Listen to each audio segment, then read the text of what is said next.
E a gente já percebeu que não é só um exame que dá o diagnóstico, é preciso conversar com a pessoa, é preciso entender o contexto de saúde daquele paciente associado aos sintomas. Por que que esse quadro todo pode ser tão grave? Por que que há pessoas que morrem por conta desse quadro todo, doutor? Perfeito. Então, lembrar que é fundamental que haja uma troca gasosa adequada, caso contrário, a gente entra em insuficiência respiratória. Então, por que que a gente precisa de oxigênio para viver? Porque o metabolismo de todas as células do nosso organismo, de praticamente todas, necessita de oxigênio. Então, se a gente interrompe esse fluxo de oxigênio, com certeza a gente vai ter lesão celular. Então, é fundamental que haja uma troca gasosa adequada. E a pneumonia, por interferir nesses mecanismos de troca, pode levar a quadros graves com quadros de insuficiência respiratória, tendo impacto negativo sobre essa chegada do oxigênio até os tecidos. E, obviamente, se não chegar o oxigênio aos tecidos, a gente vai ter disfunção de órgãos, inclusive à distância. O paciente pode entrar em insuficiência respiratória, o paciente pode infartar, o paciente pode ter insuficiência cardíaca, o paciente pode ter quadro neurológico. Então, mesmo que a pneumonia esteja localizada no pulmão, a falta de oxigênio ou a piora impacta em outros tecidos e outros órgãos à distância. A pneumonia, ela começa numa região do pulmão. A região onde ela acontece faz diferença para a gravidade dela? A região não é tão importante, mas a extensão daquela lesão é que talvez seja o fator mais importante. Por exemplo, a gente sabe que uma pneumonia que acomete vários locais do pulmão, vários lobos pulmonares, é uma pneumonia que você precisa ter um pouco mais de atenção do que aquela que é um pouco mais circunscrita ou que acomete uma área menor do pulmão. É óbvio que, mais uma vez, é a interação disso com a reserva cardiocirculatória do paciente. Tem paciente que tem uma pneumonia pequenininha do ponto de vista de expressão radiográfica, de tamanho dela, mas aquilo causa uma alteração imunológica, uma resposta inflamatória tão importante que aquilo tem impacto negativo em outros órgãos e tecidos, é o que a gente chama de sepse, né? Então, quer dizer, o foco infeccioso está no pulmão, mas a resposta imunológica foi um tanto quanto desadaptativa e fez com que outros órgãos que não têm uma relação direta com o local inicial da infecção sofressem os efeitos de um processo inflamatório. Ou seja, a gente não consegue, na prática, quantificar a gravidade de uma doença exclusivamente pelo aspecto do raio-x ou, eventualmente, da tomografia.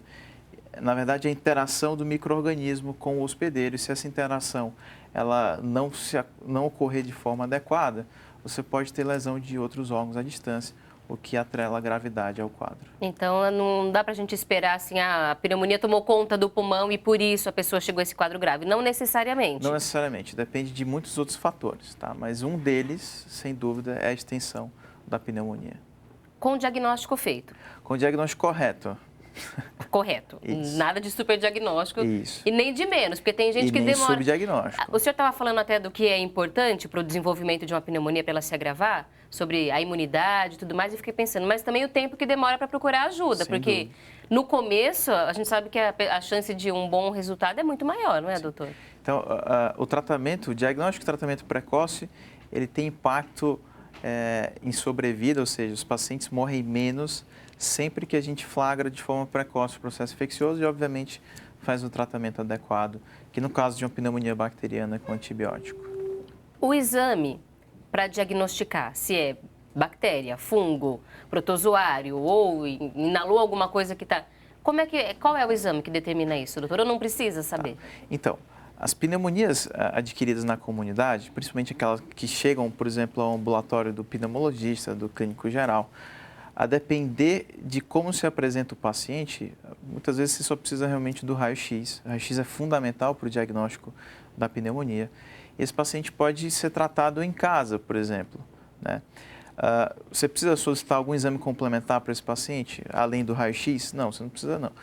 Solicitar absolutamente nada, porque dentro do contexto clínico sugestivo de pneumonia, o sujeito chega com tosse, febre, falta de ar, você faz o raio-x tem uma consolidação, uma opacidade.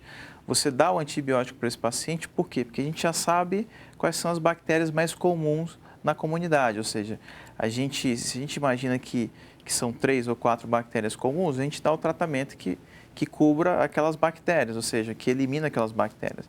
Já os pacientes que precisam de internação hospitalar ou aqueles que adquirem pneumonia dentro do hospital, esses pacientes a gente precisa solicitar exames, às vezes de biologia molecular, como o PCR, para identificar que tipo de agente que está envolvido, às vezes antigenemia, que a gente detecta um fragmento dessa bactéria, que pode ser na urina, pode ser no sangue. A gente pode pedir cultura e aí extrai um material que pode ser muitas vezes do sangue ou eventualmente cultura de material de escarro. E aí você põe aquilo dentro de um meio específico e se houver crescimento de uma bactéria, você consegue fazer o tratamento específico para aquela bactéria. Ou seja, resumo, a gente, nos pacientes que internam, nos pacientes mais graves, a gente precisa procurar o agente infeccioso, porque talvez aqueles agentes mais comuns da comunidade não estejam causando essa infecção mais grave. Para outros tipos, por exemplo, fungos, é o mesmo tratamento? O tratamento para fungo, ele não usa o antibiótico convencional, então a gente precisa dar um antifúngico. O tratamento para vírus, quando tem disponível, a gente usa um antiviral, né? Então, precisa identificar qual que é o agente infeccioso para você fazer um tratamento adequado. Antibiótico nos pacientes com bactéria, antiviral nos pacientes que têm vírus e os antifúngicos naqueles que têm infecções por fungos. Quanto tempo dura o tratamento da pneumonia? Então, hoje em dia, a pneumonia adquirida na comunidade, que é aquela pneumonia que as pessoas que não têm grandes comorbidades, não adquiriram a infecção dentro de um ambiente hospitalar, a gente trata por 5 a 7 dias, no máximo 7 dias. Alguns agentes específicos, como algumas bactérias atípicas, a gente pode prolongar esse tratamento por um pouquinho mais de tempo. Mas o consenso brasileiro, que apesar de estar um pouco antigo, mas ele fala que você pode tratar durante 5 dias sem o menor problema. Na prática, a gente trata durante 5 a 7 dias. Até que não é tão longo. Não. Eu já vi, por exemplo, em outras situações, recomendação de antibiótico por 15 dias. Perfeito. Então, assim, o uso racional do antibiótico, aquilo que a gente tinha conversado no bloco anterior, é fundamental. Quanto mais tempo eu exponho o paciente ao antibiótico, e muitas vezes de forma desnecessária, eu aumento a seleção de bactérias e aumento a chance do surgimento de uma bactéria multiresistente. Então, hoje em dia, até para infecções graves, infecções em pacientes que estão associados à ventilação mecânica, a gente procura tratar 7 dias, no máximo 10 dias, algum agente específico ou outro, a gente precisa fazer um tratamento um pouco mais longo. Mas, na prática, quanto menos tempo tratar, obviamente de forma adequada, com bom senso, melhor. 7 dias está ótimo. 5 dias, ótimo. Se o paciente melhorou em 5 dias, está feito o término do tratamento, tá bom? 5, 7 dias, tratamento em domicílio. Além do medicamento, o que mais que é preciso fazer? A gente sempre pensa inalação, fisioterapia respiratória, o que é complementar nesse resultado? Maravilha, perfeito, você definiu muito bem. O que é complementar a isso? O tratamento em si, com antibiótico, ele precisa de uma série de outros fatores. Então, precisa dar um antibiótico rápido, um antibiótico correto, na dose correta, administrado de forma correta. Tomar na hora certa. Na hora certa, exatamente. Além disso, muitas vezes, fisioterapia pode ajudar na fase aguda desses pacientes. Os cuidados, porque a pneumonia, eventualmente, ela pode ter algum tipo de complicação. Por mais que você acerte o agente, dê um antibiótico correto, muitas vezes você pode ter derrame pleural associado. Esse derrame pleural ter uma complicação e virar... O que é o derrame pleural? O derrame pleural, imagina que a gente tem uma espécie de um envelope do pulmão. E esse envelope ele tem 2 membranas, uma interna e uma externa. Então, quando a gente tem bactéria presente dentro desse espaço, esse espaço ele é um espaço virtual, ele tem uma lâmina muito pequenininha de líquido. Muitas vezes o líquido se acumula nesse espaço que não deveria se acumular e aí vem o derrame pleural. A bactéria, quando tem acesso a esse derrame pleural, ela pode causar um quadro chamado de empiema, que é um processo infeccioso dentro desse espaço, que é um espaço, a princípio, estéril. E quando a bactéria tem acesso à cavidade pleural, pode complicar com o que a gente chama de empiema. E muitas vezes esse empiema precisa ser drenado, ou seja, você precisa fazer a colocação de um tubinho que drene esse material desse espaço para fora do pulmão. Esse é um caso que acontece por complicação da pneumonia. Em torno de 15% das pneumonias elas podem estar Chegam associadas a derrame pleural. Mas nem todo derrame pleural ele é complicado por empiema. Aqueles que complicam por empiema, esses precisam de um cuidado especial. Inclusive, alguns desses pacientes precisam ser submetidos a procedimento cirúrgico para limpeza desse espaço. Fazendo esse tratamento todo, esse acompanhamento, em quanto tempo se espera que o paciente já esteja bem de novo, com a capacidade respiratória recuperada? Porque não é de uma hora para outra, Isso, né, doutor? Perfeito. Então, mais uma vez, depende do hospedeiro, depende do paciente. Se for um paciente jovem, sem nenhum outro tipo de comorbidade, de problema de saúde, esse paciente pode estar bem recuperado depois de 15, 21 dias, ou seja, 2, 3 semanas já é um período suficiente para que ele se recupere.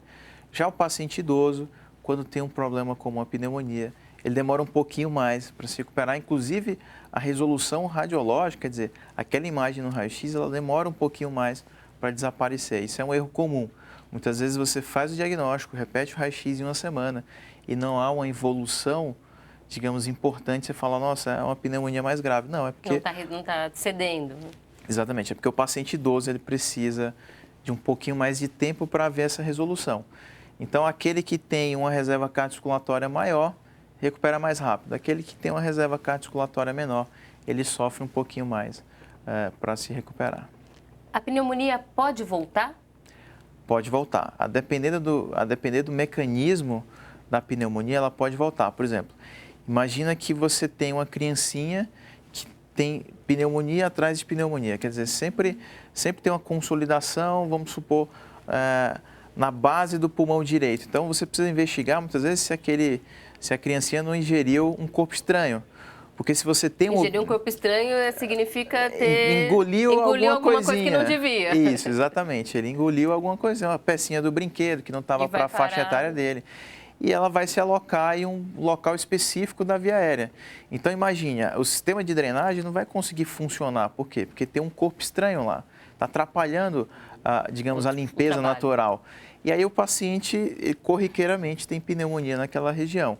Então, sempre que você se depara com um quadro de pneumonia, você precisa se perguntar se algo aconteceu a mais. Se o paciente tem algum tipo de imunossupressão, se o corpo estranho na criancinha, se de repente é uma lesão endobrônquica no adulto.